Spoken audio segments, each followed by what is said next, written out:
Hello बच्चों, let's read this question. Match the following column 1 with column 2 and choose the correct option from the codes given below. And हमें column 1 में A B C दे रखे हैं and column 2 में 1 2 3 दे रखे हैं और हमें ऑप्शंस में गिवन है कि इनमें से कौन सा ऑप्शन इस ग्राफ के अकॉर्डिंग मैच करेगा। सो अगर हम पहला कॉलम 1 में ए देखें तो ये दे रखा है we see this to be proportional to I. मतलब आपका जो पोटेंशियल डिफरेंस है वो आई के प्रोपोर्शनल नहीं है। तो देखो, मैं इस क्वेश्चन से रिलेटेड आपको की कंसेप्ट भी साथ के साथ बताता चलूंगा कि इस क्वेश्चन में हर पर्टिकुलर ऑप्शन का की कंसेप्ट क्या यूज होगा।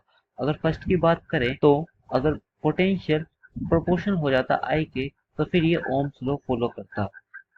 Ohm's law and if V is not proportional to I, तो फिर ये ओम्स लॉ फॉलो नहीं करने का मतलब अगर ओम्स लॉ फॉलो करता तो इसका ग्राफ कुछ ऐसा जाता। अब ये ओम्स लॉ फॉलो नहीं कर रहा तो इसका ग्राफ सीधी स्ट्रेट लाइन ना जाने की बजाय कुछ भी चले जाएगा। मतलब या तो ये ऊपर चले जाएगा या ये नीचे चले जाएगा। अब देखो, जो टू है कॉलम टू में टू ऑप्शन, ये हमें गिवन है कि पोटेंशियल डिफरेंस है एंड ये करंट है। और ये अगर लाइन सीधी जाती ऐसी स्लोप 1 वाली तो फिर ये आपको ओम्स लॉ फॉलो करता, बट ये ऐसा कुछ जा रही है। इसका मतलब ये आपका अल्फा पॉजिटिव का केस है, मतलब आपका गुड कंडक्टर वाला केस है। तो फिर हम ये कह सकते हैं कि इसमें V is not directly proportional to I, so A का 2 हो सकता है। और B को भी चेक करते हैं। B में दे रखा है the relation between V and I depends on the sign of V।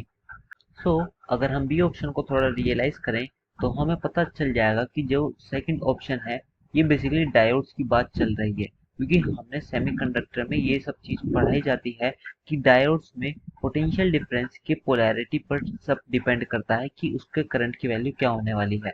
कि किसी पॉजिटिव करंट पर जो आई की वैल्यू होगी उसके नेगेटिव वैल्यू पर सेम मैग्नीट्यूड की करंट की वैल्यू नहीं होने की कुछ और होगी।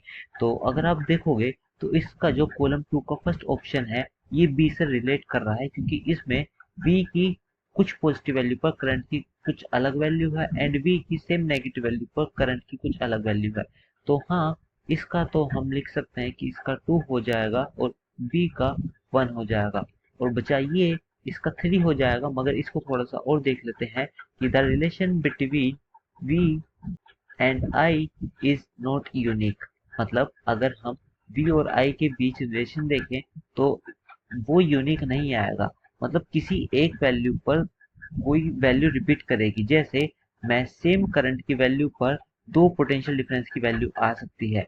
लाइक कि अगर मैं यहाँ से एक हॉरिजॉन्टल लाइन ड्रॉ करूँ, आप देखोगे करंट की तो एक ही वैल्यू आ रही है जो कि यहाँ आ जाएगी, बट पोटेंशियल डिफरेंस की दो वैल्यूज आ रही है सेम करंट की वैल्यू पर, which is not possible. But इन्होंने दे रखा है the relation between V and I is not unique. So आपका जो सी ऑप्शन है इसका थर्ड ऑप्शन हो जाएगा सही। सो अपने ऑप्शन को देखते हैं कि ए का 2, बी का 1 एंड सी का 3। तो हमारा बी ऑप्शन जो कि ये वाला है, this is our correct option. I hope you guys understood this. Thank you so much. Take care.